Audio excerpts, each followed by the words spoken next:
Welcome to Voices for Change 2.0, the only podcast that focuses on mental health while mixing in movies, music, books, sports, and pop culture. Here are your hosts, Rebecca and Joe Lombardo.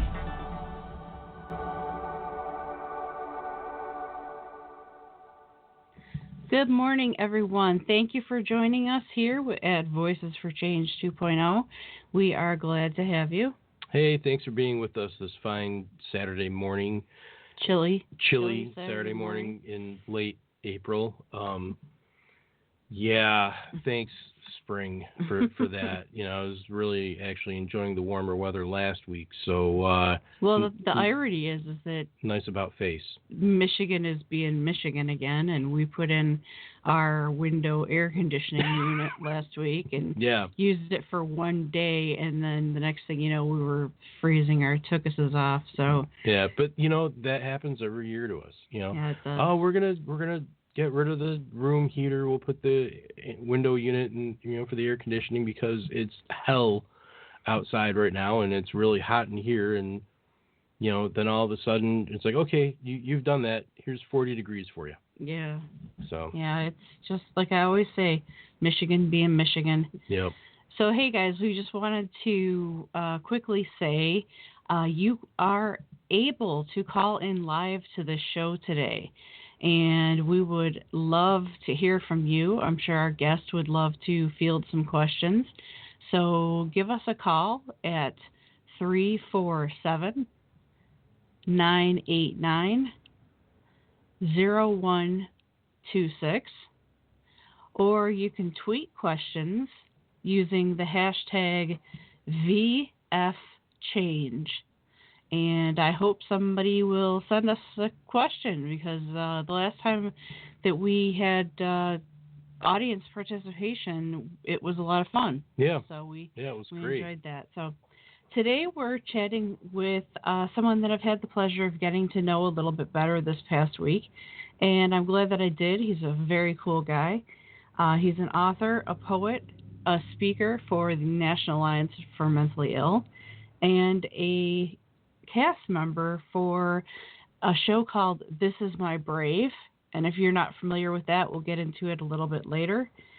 And like I said, he's just kind of an all-around cool guy. So please welcome to the show, Joe Fusaro. Good morning. Thank you guys very much. That intro was too nice. Hey, Joe, thanks for joining us this morning. Thank you guys for having me. How you guys doing? We are freezing, but hanging in there. Yeah, we're huddled together with our hoodies on and, just kind of chilly and whatnot. But, like my wife said, that's just Michigan being Michigan. So I'm sure tomorrow it'll be 82 degrees and we'll be sweating.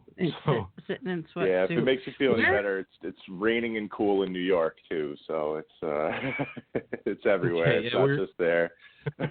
We're going to ask where you were at. So yeah, cool. I forgot from the other day. I forgot that you were in New York. So yeah, I'm in Westchester, New York, which is just outside of this, just a little north of the city.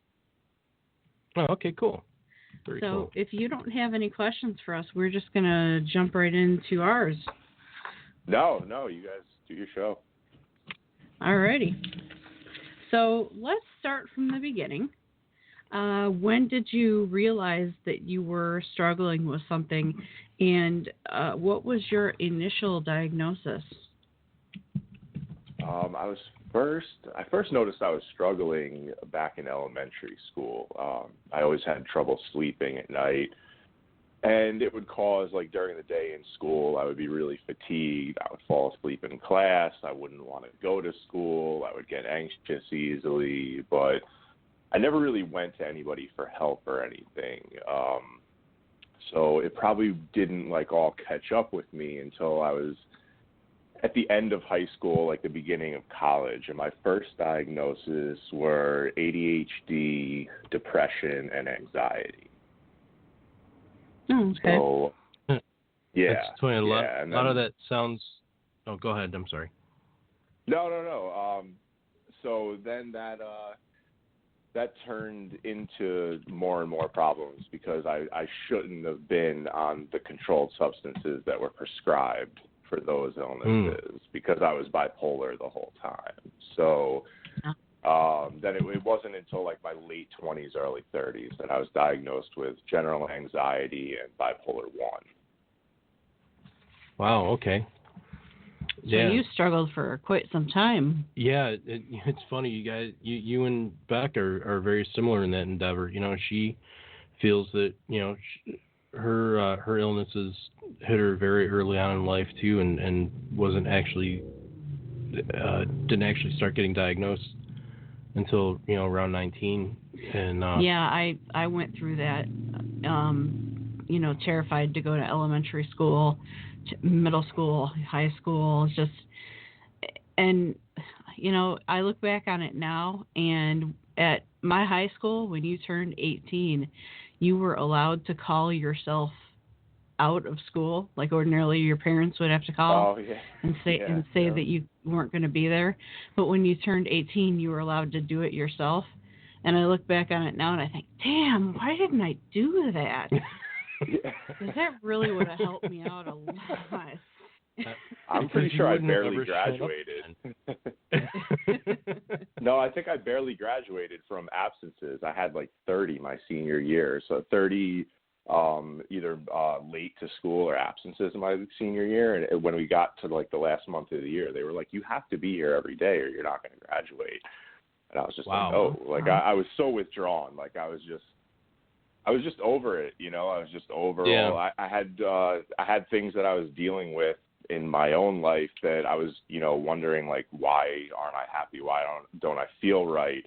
That like I wasn't really worried about school, you know. There's other things that were more important at the time. So absolutely. Yeah.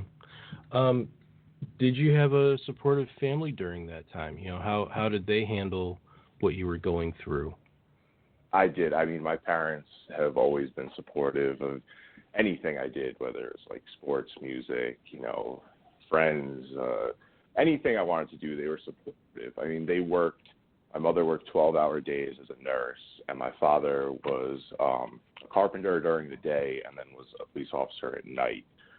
So they were fun. And honestly, when they came up to me, I mean, they probably approached me to see if I wanted help a bunch of times, but like I wasn't very responsive when I was younger because I didn't think that, I thought that it would like, it would make a mess out of my life even more. You know, I didn't think that going to a doctor or trying medication or, you know, telling people that I had a mental illness, I didn't think that would help.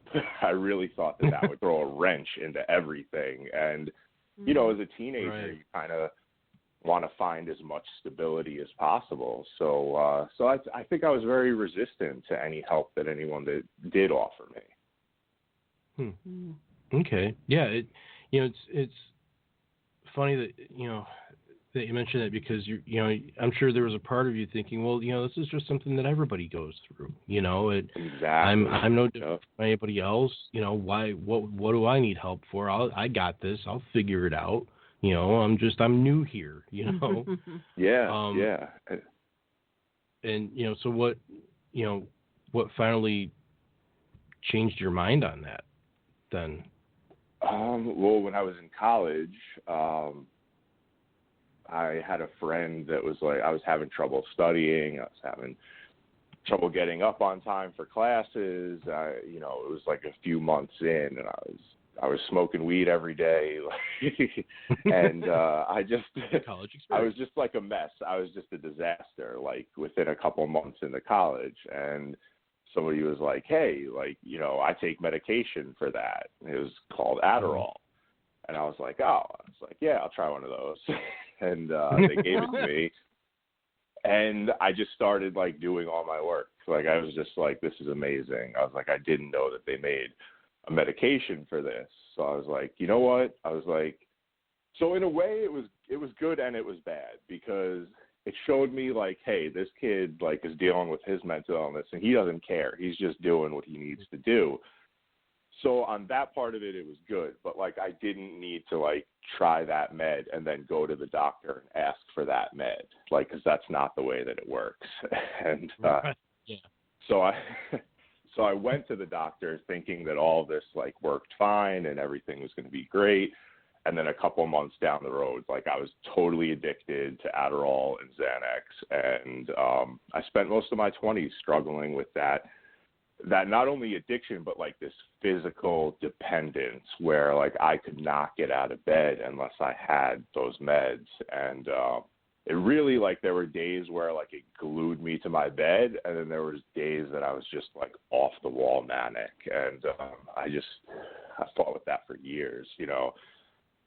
Quitting school, going back to school, getting a job, you know, within the first year I'd get promoted, everything would be going great. I'd be in a new relationship, I'd, you know, have a house, a car and everything, and then a year later I'd lose everything. And this just kept happening throughout my 20s. It's just a vicious cycle, yeah. Vicious. And I went to rehab a couple times, and I would try their meds, but I would walk out of the rehab hospital with like 5 or 6 prescriptions. And I was like, well, this doesn't make any sense. Because, you know, I'm not on the controlled substance anymore, but now I'm taking like 2-3 times as many pills every day that don't make me feel good. So it's just, that was pretty much my 20s. In a nutshell. Yeah. So when did you first realize that you had sort of a talent for writing? I started writing songs. I was in a band when I was like 13 or 14, and we played like some covers and we wrote some songs. And whenever I was home in my room, like trying to practice what we were supposed to play at our next gig, like I would always end up like writing my own song. So it was like I always had this like almost like maybe I was a bit too much of a perfectionist, but I was like, this is how like this should go, you know, or like this is how this feels better to me. And so I started writing, you know, simple like verses and choruses and stuff like that. But then I loved putting lyrics to it. Like that was my favorite part, because I liked to like narrate the sound, or like the, you know, like the atmosphere, the vibe that like that sound gave off. So that's very cool. And off, when we're not doing the show off time, you and I need to talk music. Yeah, definitely. It's my favorite topic to talk. Yeah, you and me both. And you know, I'm kind of fiending for some good musical conversation. So yeah, definitely. Yeah, he doesn't really get it from me, although I'm better than I used to be. She is. I gotta give her credit. She has put up with so much of my musical crap that he'll quiz me on guitarists and stuff like that. Not as much anymore. Well, it's because we never actually see anybody. He likes to do it like I'm a circus clown, I'm a circus seal or something, and you know, sit up and clap for everybody, honey. And, I thought you meant you were really in the circus. No. God, no. I hate clowns. Come on, honey. Name all of Ozzy's guitarists. Come on, you can do it. Yeah. He likes to do that in front of other people. So. Well, she knows. I'm just proud of her because she, you know, she knows. But that's awesome. It's kind of I can't talk today. I have relaxed on that a little bit because I'm starting to realize that maybe it's a little embarrassing to her. You think? But yeah, she knows who Zakk Wylde and a whole bunch of other people are, and that makes me proud. So Randy Rhoads. Great. See what I mean? Yeah. Some of the best relationships are formed over music. You know, it brings people together. It has been forever. Yeah, we share some of the same likes, but there's a couple of things that he listens to that I just cannot get behind. And she really hates Iron Maiden. I hate Iron Maiden, and I don't know if you're familiar with Dream Theater, but I know of them because yeah, I won't go into it, but yeah, yeah, I know who Dream Theater is. Yeah, I love me some Dream Theater and some Iron Maiden, and she can't get behind it. I have some friends that you would love that. Cool. So hey Joe, do you still seek treatment out today? Yes, yeah, I see a therapist/doctor every month and once a month. Great. And he just somehow I got down to one med. Over the past, after I was hospitalized probably like 9 or 10 times, about between 2007 and 2013 was my last hospitalization. And yeah, when I first came out, I had to see somebody like every other week. I had to see a doctor and a therapist, and then I found one guy that does doctor and therapy, and I've just been seeing him once a month for the past couple of years, and everything seems to be working, so I'm sticking with it. I'm not going to give up now. That's great. Yeah, my last hospitalization was 2013 as well, so we also have that in common. Did you find that any of the psychiatric hospitalizations were a benefit to you? That's a loaded question. Yeah. A benefit, like, I mean, I was extremely manic and psychotic most of the times when I went to the hospital. So did it stop me from being manic and psychotic? Yes. Did the meds do more harm than good in the long run sometimes? I would have to say yes. I mean, there was a med, which I don't know if you guys throw meds out on your show, because I don't want to persuade or dissuade anybody from, going with something. No, there was a med. Everybody likes to hear the experiences that others have had with certain meds. So yeah, absolutely. Don't be afraid to talk about them. It's I haven't been on this in a while, but they gave me shots of haloperidol probably like 6 years ago or so, and they continued to give it to me for like a year or two, when I knew from the beginning the problem was that I was taking Adderall. So if I'd stopped taking the Adderall and taken just like something to sleep and another antipsychotic like Seroquel or something, I knew that I would be fine. But they gave me the haloperidol to like get me down from the Adderall, which that it did really fast. But then like they kept giving it to me even when I stopped taking the Adderall. So I felt like that was like an overkill, and that was honestly the most uncomfortable and like painful like 2 years of my life, was being on that shot of Haldol once a month. I feel like I'm like gasping for air right now, because like my muscles were like, they just felt like they were melting, and I couldn't think. Like it stopped like all thought.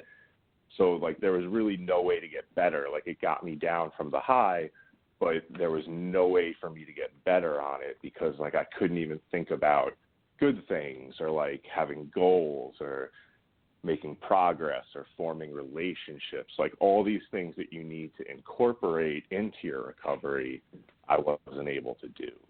So it's almost like a mental straitjacket. Yes, exactly. I was just numb. I was numb. I didn't want to do anything. Like the one thing I would do every day is I couldn't wait, like the mornings that I knew that there was like a Met game on that night. I would put the TV on, and it was like 7:00 that night.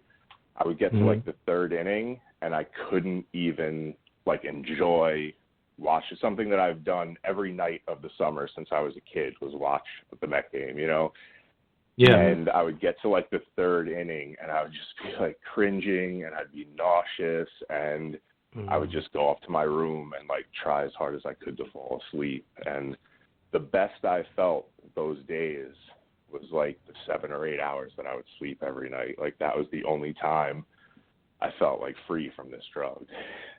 That's tragic, man. Yeah. I'm sorry that you had to go through that. Yeah, it was a bad couple years, but luckily, like I said, I found a new doctor who knew that was overkill. Like when I first went into him, he's like, wow, he's like, they really got you saturated on this stuff, and he's like, it's gonna take time, and it took a few years, but we slowly like got off of it over a few years, like coming down like 10% every few months for like a couple of years. And, luckily today, I just need like the Seroquel, and that takes care of insomnia and bipolar, and I've been doing well with that. So I take Seroquel as well.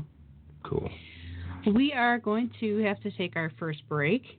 You're listening to Voices for Change 2.0, and here is Preston Wiggins with Animal. I'll be the hunter, you be the hunter. You're just an animal, I'm just an animal.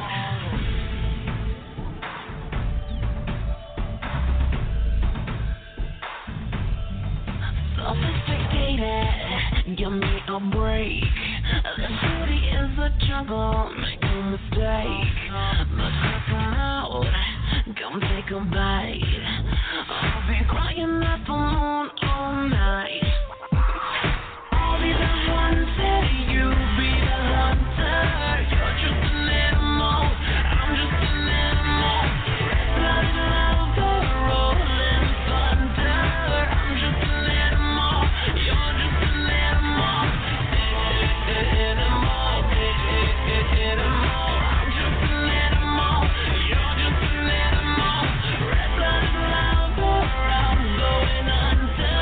I'm just an animal, you're just an animal.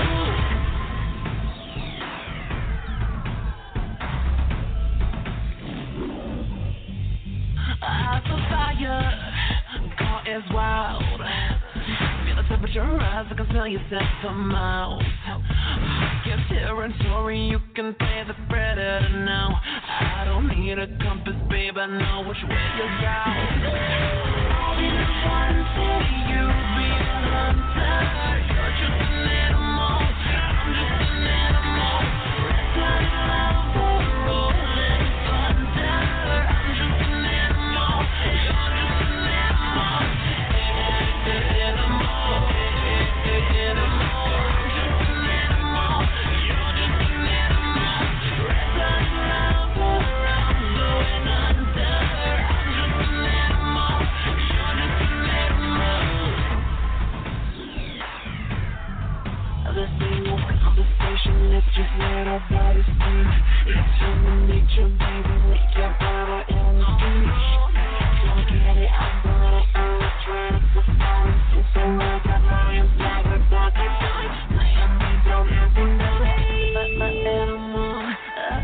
Animal, animal, animal, animal. I'll be the hunter, you be the hunter. You're just an animal, I'm just an animal. Red blooded lava, rolling thunder. I'm just an animal, you're just an animal. Animal, animal. I'm just an animal, you're just an animal. Red blooded lava, I'm going under. I'm just an animal, you're just an animal. I'll be the hunter, you be the hunter. You're just an animal, I'm just an animal. Red blooded lava, rolling thunder. I'm just an animal, you're just an animal. Animal, animal. I'm just an animal, you're just an animal.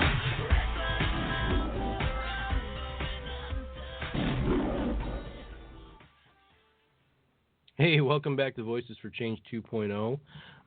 We are here today with Joe Fusaro, and Thanks for being with us, Joe.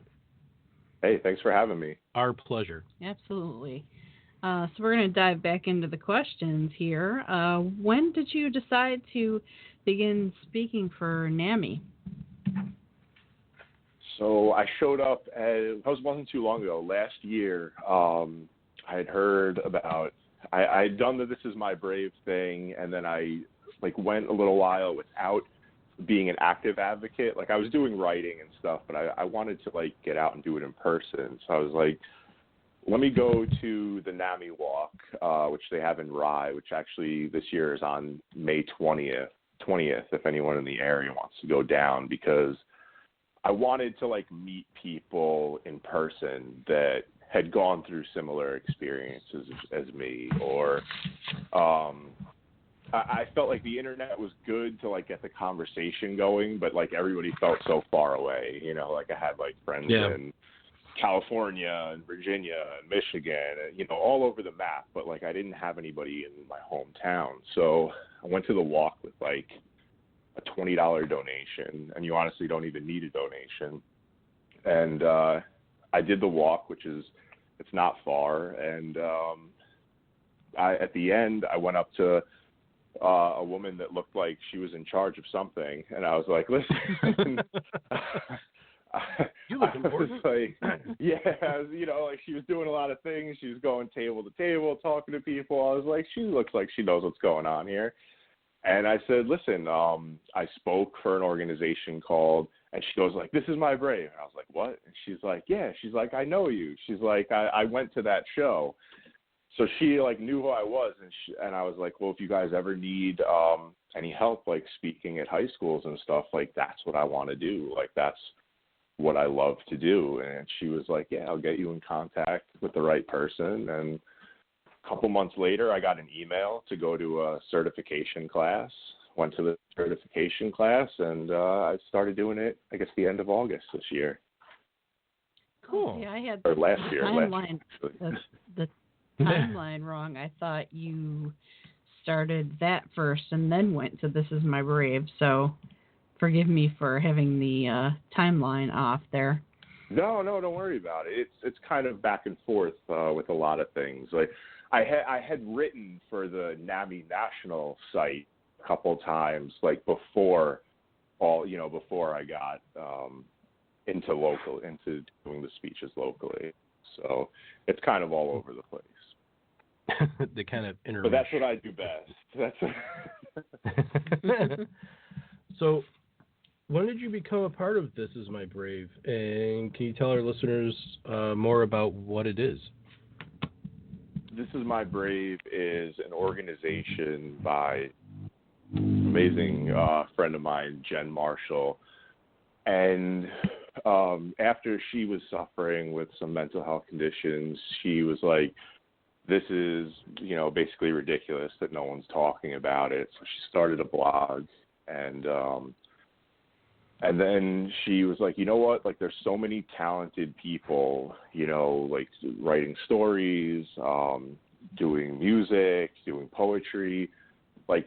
She's like, if I could just give them a voice and get them up on stage, that, that's what needs to happen. Because our audiences can feel it, heart to heart. This is what I went through.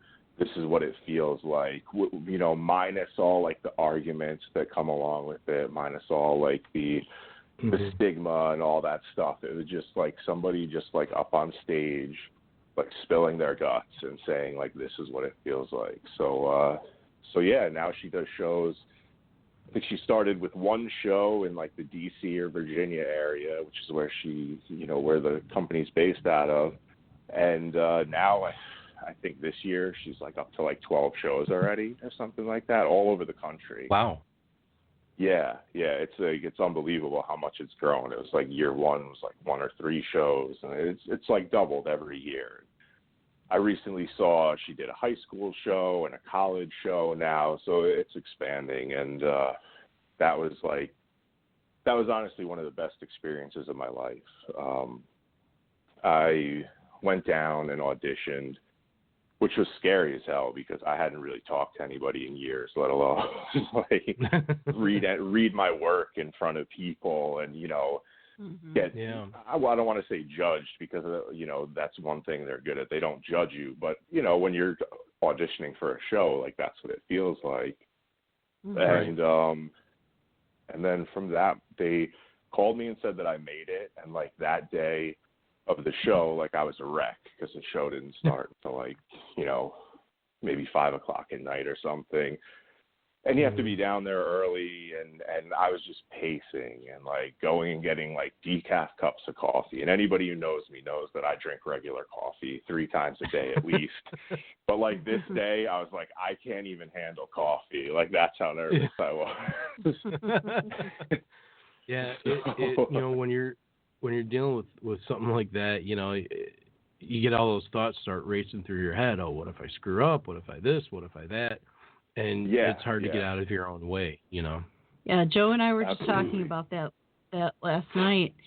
I think it was last night. We were speaking about when he played out with a band for several years.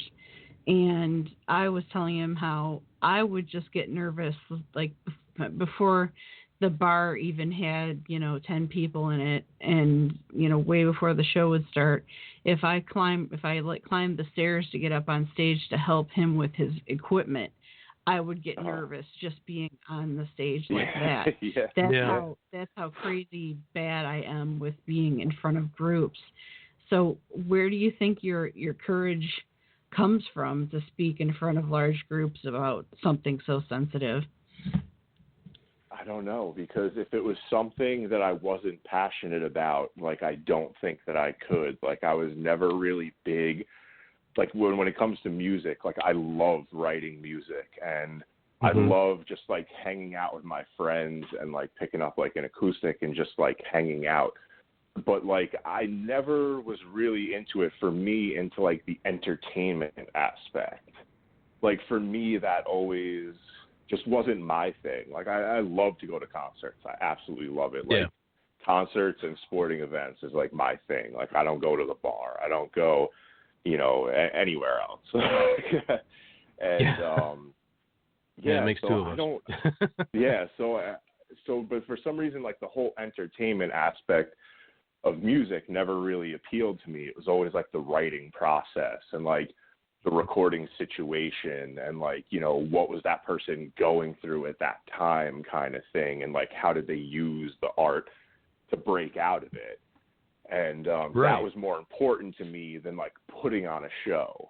And so I don't know. I guess because it's something where I could, like, pass on a message, and it's not like people are like, ooh, like, he told a story, but it's like, the kids are like, wow, like, I get that. Or, like, I had a group of alternative students that were just like, oh my God, finally, like, we came to school and didn't have to listen to, like, some teacher with a ton of degrees just, like, preaching at us. Like, it was they're like, I've been in the hospital. And, like, they were okay with it. These were kids, and they were okay with that. And I think that's what makes me keep doing it. It's just be able to connect with these people and show them, like, listen, don't be afraid to seek help like I was. Like, just do it. Get yourself right, because that's all that really matters. Yeah, absolutely. And that's awesome. That's so great that you're connecting with, especially these kids on that level, because you're right on with that. They're so used to being preached at by all these people that have degrees and PhDs and all this junk, and for you to come in, and I'm sure you look at it the way I look at it. I'm just a guy, and I've gone through these experiences, and here's what I can relate to you about what I've been through, and it just I think it connects better, and that's so great that you're doing that for them. And I think it's so important to reach out to kids before they get, jaded and sarcastic about life, and when they may be going through situations where they're getting bullied. I mean, that's why, I started a petition to get mental health awareness courses to be mandatory in school. And yeah, I really hope that I can get some more signatures. I took a little bit of a break from posting about it because I was feeling like everybody was kind of getting fed up with it. But I've started posting it again, and definitely added some signatures. And I may never get to 100,000, but at least I tried to get it out there and to get people thinking about it.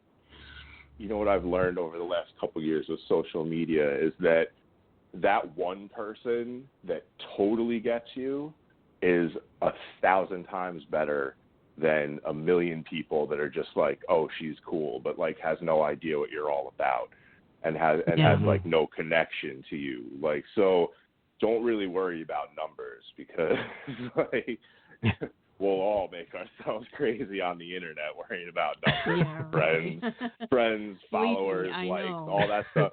All that stuff is insignificant. I mean, a lot of the most famous people buy that stuff anyway, so don't even worry about that. If you hit home with one or two people, like go with that, and then that'll turn into more people, and then theirs will spread. And so it's better to go with the one right person is what I'm saying than like 100,000 or 1 million people that just think it's like a fad, so. Yeah, exactly. Yeah, you want that meaningful interaction. Right, interaction. You want it to go somewhere with that, and just having having thousands upon thousands of people that are like, oh, well, whatever, they don't take it seriously or right, and then they forget the next day. So, right. You look at these people's pages sometimes, it's like they got like 25,000 retweets or whatever. And it's like they don't remember anything that they did a month ago. Yeah, exactly. But you get somebody that they respond back. I completely feel the same way and all that, or I've been through that same thing. It's. Well, that's why we all do what we do. Is for those people that we do actually reach. So that's why exactly. all of us have such important messages that we need to get out to everybody. Yeah, that connection thing. And I want to say really quick, Joe, you were talking earlier about your outlook with music and being able to connect with the artist as far as where their head was at when they wrote this or they recorded it, and you were more worried about that than putting on a show per se. And I get that. I totally get that because it's I kind of look at a lot of the things with music the same way. It's like at this point, I don't get me wrong, I miss playing out and I miss performing in front of people, but I miss even more just creating music, getting together with my friends and collaborating and writing something that the world hasn't heard before and enjoying it, and or purging my demons in that process, just all sorts of different things. And that is almost a better situation than at this point in my life anyway, than getting out in front of people and playing. Yeah. Absolutely. Yeah, absolutely. And although it is fun, what? I don't want to take anything away from the performance. Like, I remember those days were fun, but that was a long time ago for me. Like, so maybe I just don't remember. Fun. It was fun, but it was a lot of work too. I mean, I'm 5.5 years removed from my last professional show, and I remember it was great, but it was also a grind because I had equipment issues that night, and that hasn't left me 5 years later. So. Oh yeah. Well, on that note, pardon the pun. But don't bump. I'll be here all week. Try the veal. Tip your waitress. Don't forget to tip your waitresses. We're going to take a quick break here. You're listening to Voices for Change 2.0. Here is Tom Goss, All My Life.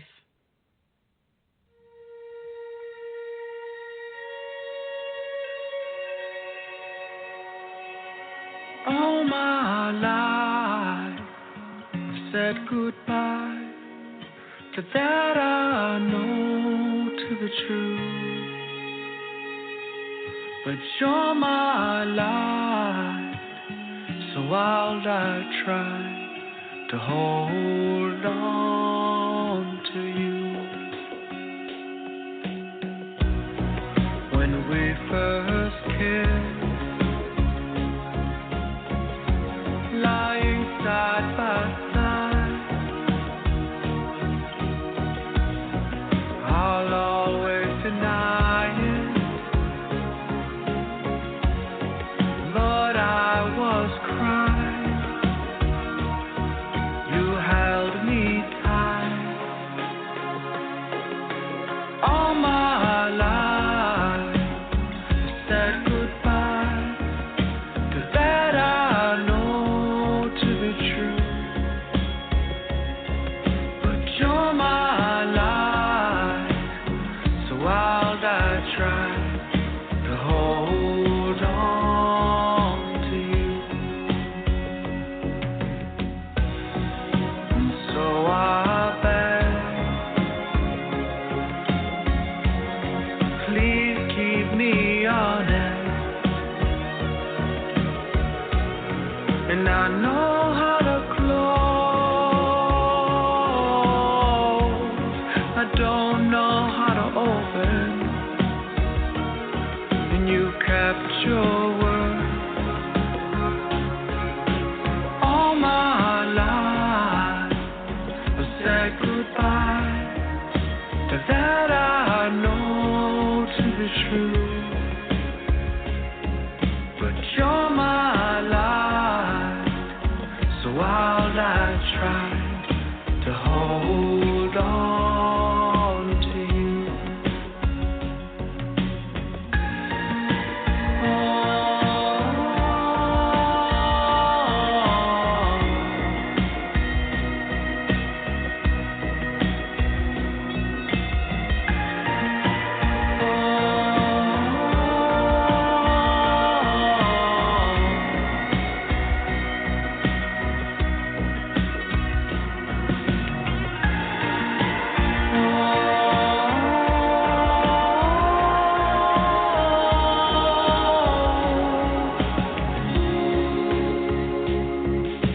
All my life I said goodbye to that I know to be true.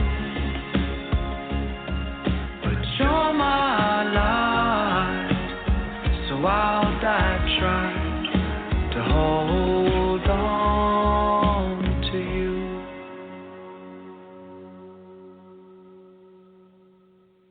Hey, welcome back to Voices for Change 2.0. I'm Joe, she's Rebecca, and we're talking to Mr. Joe Fusaro of This Is My Brave and a well-known speaker of NAMI, and just an overall awesome dude, and we're so happy that he's spending time with us today.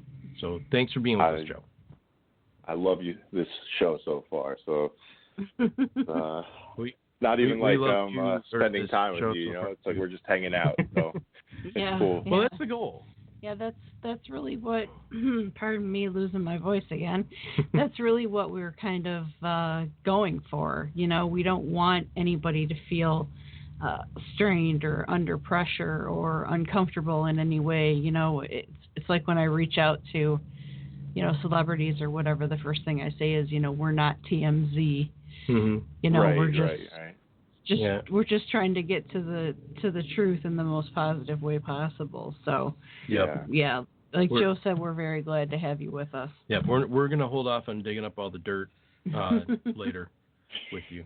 I think I said to Rebecca the other day, it's like we have that girl on the line from 2006 or something. Yeah. I was like, oh. Exactly. Yeah, we're getting ready to spring her on you. Yeah. You are not the father. Yeah, well, I think so. Enough of that, Maury Povich. So, hey, Joe, you've written several books. Would you like to talk a bit about them and where people can find them? And do you have anything new coming out? Yeah, sure. So I have a few books they're on Amazon, or you can find them on my site, unreadletters.com. And basically, after the This Is My Brave show in, I want to say 2014 or 2015, I decided, I was like, that's it. I was like, it like sparked, you know, a little confidence in me. It was like, I shouldn't keep all this inside. Like, I'm going to show, like, I just really got into, like, the good parts of recovery, like where I was over the hump of, like, feeling extremely depressed and tired and, like, weighted down by doctors and meds and isolation and everything.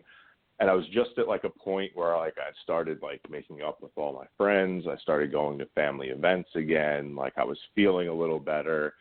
And I was like, why don't I, you know, instead of digging up, like, all, like, the terrible years I had, because that was, like, my original goal, was I'm going to write this book to show everybody how bad my life was, like, 10 years ago. And I was like, well, why don't I just start here and then show everybody that, like, it can get better.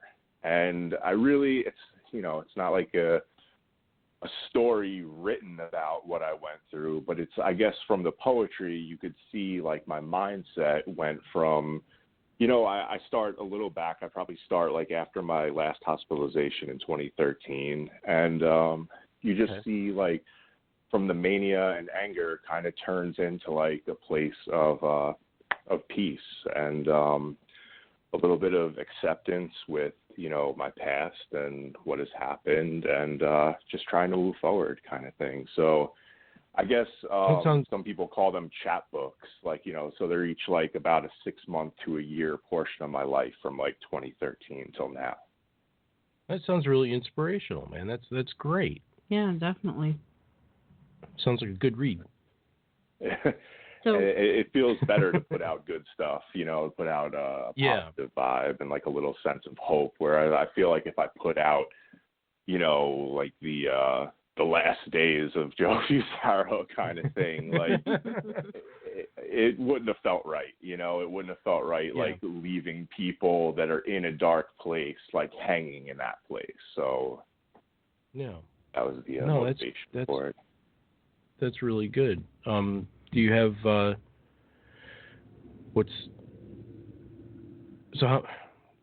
I'm at a loss.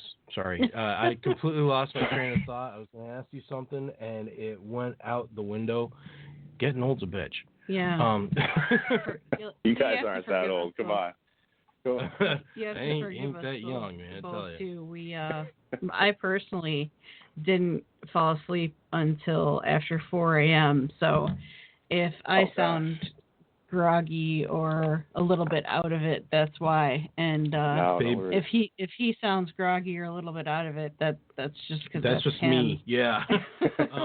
Hey, it was Friday night. You know, you got to do what you got to do on a Friday night. There wasn't much that got done on a Friday night. I got news for you, Joe. It was no, I'm old. No, at this point she's doing a hell of a lot better than I am. But so let's talk a little bit more about your poetry and how you got into that. When did that start for you? That was the same. I guess like writing the lyrics is probably like a little different, you know. But that's probably where the writing started when I was like 13 or 14, and then when I was in college, well, in and out of college, in like 2003, 2004, like I was just going through some really stressful times, and I, you know, was having trouble deciding if I wanted to stay in a job that I didn't really like, but, you know, probably had a chance to like move up in, or if I was going to like just take the money I had made in the last year and a half and go back to school. And it was just kind of like this internal battle like I was having with myself for a couple of years. And I started writing, and I picked up like an acoustic guitar for the first time in probably like 7 or 8 years. And I just started playing and writing, like, and that was like my therapy at that time. So then it would come and go, you know, depending on which meds I was on or which hospital I was in. Like there was times where that's when I think my writing was either extremely manic or extremely depressing, you know, which explains the manic depression. And then, so then after a hospitalization in like 2010, 2011, like I kind of stopped, like when I was doing the Haldol thing for a couple of years, because I couldn't even think of anything to write.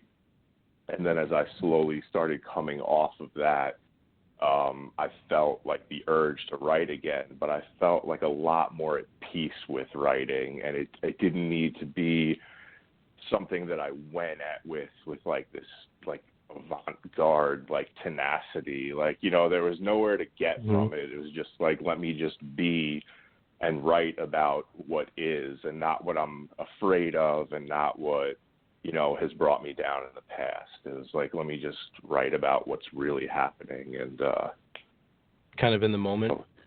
Yeah. So very cool. Yeah, I actually wrote a lot of poetry, and I think I was talking with you about this earlier this week. I wrote a lot of I don't know, I hesitate to use this word, but like emo poetry when I was in high school. Like everything was so woe is me, that man done me wrong kind of stuff. And you know, I have a lot of that. After that, it's okay. I probably wrote until I would say it was at least 23 or 24, and then suddenly just the plug got unplugged on me. I just couldn't do it anymore. I couldn't formulate a sentence, let alone do an entire poem. So I was really grateful when I got out of the hospital in 2013 that I was able to even string sentences together. So I'm always impressed by people who can do the whole creative and writing and everything when they're struggling the most, because that's when I find it the hardest to actually put pen to paper. Yeah, and that's funny because there were times where, I would go days and days without writing, but then there would just be things that like I needed to get out, and I think the difference was in my 20s, like I would get it out and then I would just kind of like sit in it and like wallow in it and be disgusted by like what I had put on paper. And now, like, I try and figure out, even if I go back to it, like, I try and figure out what was wrong and, like, what can I do to change that? And that was, like, that was, like, instrumental in me being able to write again. Because, when you go into the hospital with bipolar or when you go to rehab, for substances, one of the things they tell you is that you may never be allowed to like play guitar again or drums again or write again, because this may be something that like brings up too many like terrible memories and feelings and emotions. And I was really scared of that, because like I didn't want to lose writing and guitar, but I wanted to be able to learn to like live with both of them like in harmony. Right. No, I get that. Yeah, definitely. I think I'm and then, the rest of your life is a struggle to find that balance and keep that balance. But I feel like, this is the best I've ever felt about it. So. You're on a good path with it now. Yeah, that's good. Yeah, that's very good. And you know what? Really quickly, we're running low on time, but I remembered something that I wanted to give you the opportunity to speak about, and that's your Brave Chat on the first Wednesday of each month, right? Yes, yeah, and you were on it last time. That was awesome. So we do with This Is My Brave, which is at This Is My Brave on all the social media platforms. But on Twitter, on the first Wednesday of every month, with This Is My Brave, I host or facilitate, whatever you want to call it. I mean, you guys do all the work. I just throw up some questions. And we just talk about mental health. We talk about different therapies that worked for you. We've done one on triggers. We've done them on so many different topics that I think we're even starting to go through them again. But and it's really just like a safe place for people to go and talk about mental health. And like we have a very non-judgmental group. People come from all different backgrounds all over the country. We've even had some international people sneak on there, and it's really just a place where you can go because, I mean, I know for me, like when I was struggling, like this was maybe 5 or 6 years ago, I would go on the computer and look up, bipolar. And all it was was like a few people like judging each other or talking about how they're doing it wrong or only my way works and only my way works. It's just like, come on, like everybody's different, meds are different, therapies are different, the things that you have to do are different. Everybody just lives a different life. So Brave Chat is just like an all-inclusive place where you can go and like talk about mental health once a month. So everybody's comparing notes. For anybody that's listening that hasn't participated in a chat like this on Twitter and isn't exactly sure how it works, it's actually very, very simple. You don't have to go into a chat room or anything like that. You just kind of log on to your account and you watch for hashtag Brave Chat to start popping up. And there'll be questions, there'll be responses, and then you respond. And then there's also what you can do is in the box at the top of the screen where you can search for something. You can search for hashtag Brave Chat. And when you do that, it will bring up all the discussion right there in front of you so you can retweet and like and everything. So if you haven't done it before, it's very easy. It's very therapeutic. It's great to be able to get your emotions out there. And, we appreciate that you host that on the first Wednesday of every month, Joe. Yes.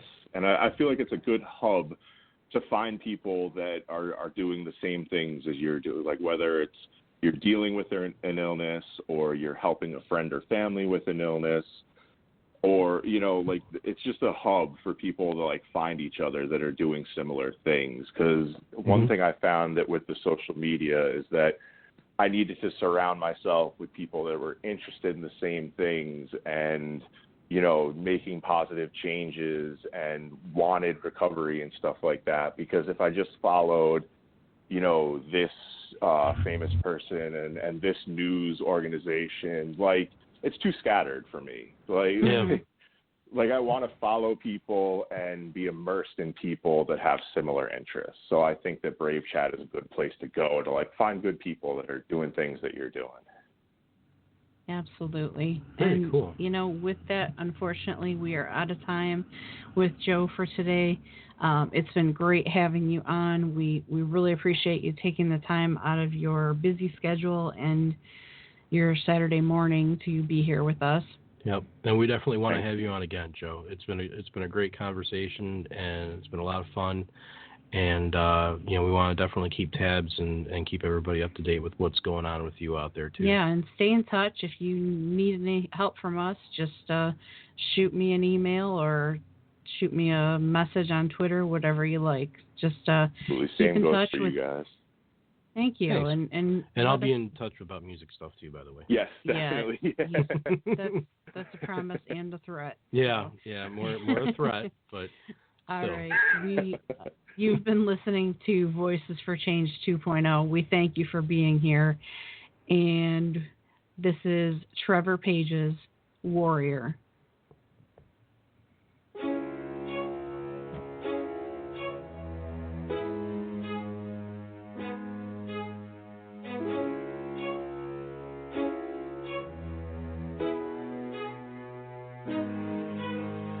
Open your eyes and tell me, is this what you believe?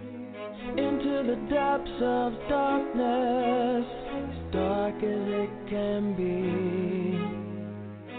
I will hold you tight and we will rise up with the sun.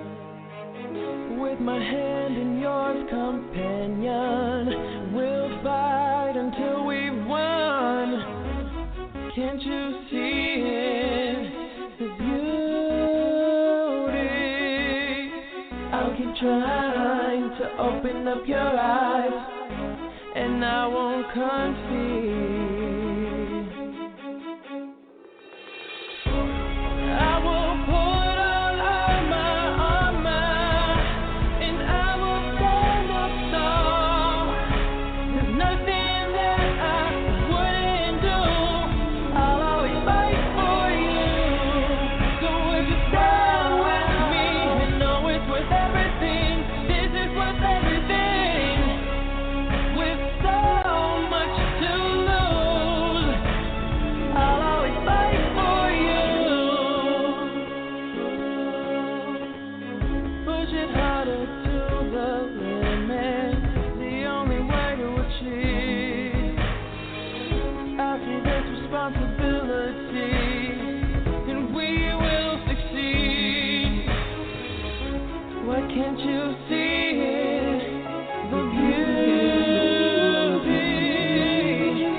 up your lies, and I won't concede.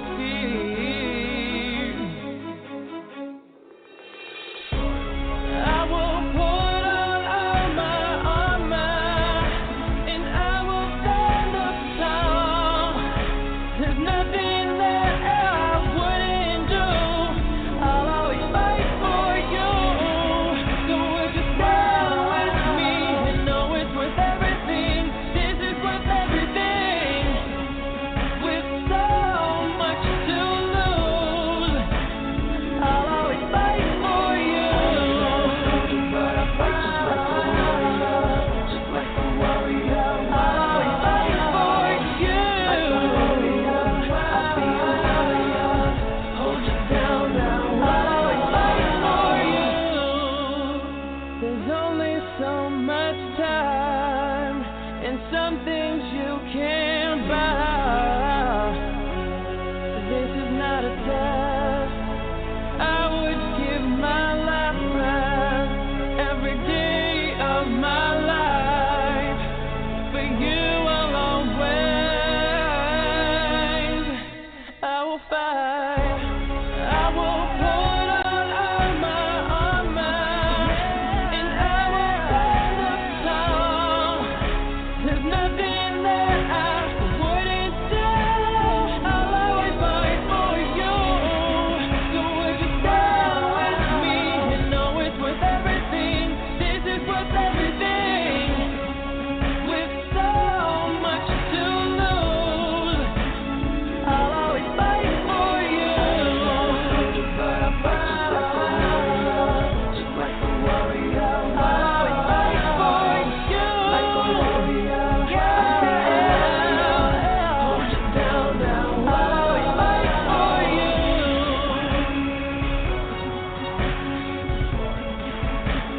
I'll always fight for you.